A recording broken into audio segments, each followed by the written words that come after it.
Ձեզ հայրենասեր մարդ համարում եք։ Երևի թե չէ, այդքան էլ չէ, բայց ձգտում եմ դրան, շատ եմ ձգտում, անկեղծ եմ ասում։ Ինչի չեք համարում հայրենասեր։ Որովհետև հայրենասեր մարդ ինձ թվում է ավելի շատ գործեր անում հայրենիքի համար, քան թե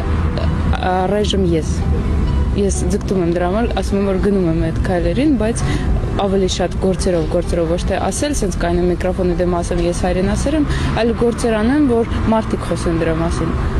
Եվ իմ հայրենիքը զգա, որ ես իրան սիրում եմ, դա ամենակարևորը։ Օրինակ ինչ գործի մասին եք ասում։ Լավացնել հայրենիքը, ծաղկեցնել, մեր հերոսները ինչ էին անում մեր հայրենիքի համար, որ մինչև հիմա իրանց հիշում ենք, մեր լեգենդները, Գարեգին Նժդեհը եւ մնացածները, ինձ թվում է ամեն ինչ, ինչի կարիքը հայրենիքը ունի, հայրիկը, լավ ստացա, որովհետեւ հայրենիքը ոնց որ իմ հայրիկը լինի։ Ես իմ ծնողներից թողեցի, տեղափոխվեցի այստեղ, դարձան իմ ծնողները, իմ հայրենիքը։ Օրինակ դուք ինչի եք պատրաստ հանուն հայրենիքի։ Առաջի քայլից, որ տեղափոխվել եմ Ռուսաստանից, դա իմ մանրուք քայլ է, որ արել եմ, ինչի կարիքը կունենա, դրան էլ պատրաստ եմ։ Աստված չտա, որ վատ բաների կարիք ունենա։ Երևի տենց։ Հիմա ինչի կարիք ունի մեր երկիրը ձեզ։ Լավ մարդկանց, թող լավ մարդիկ վերադառնան, որտեղ ինչքան լավ բարի սրտեր լինեն այստեղ, այդքան հայրենիքն էլ լավ կլինի։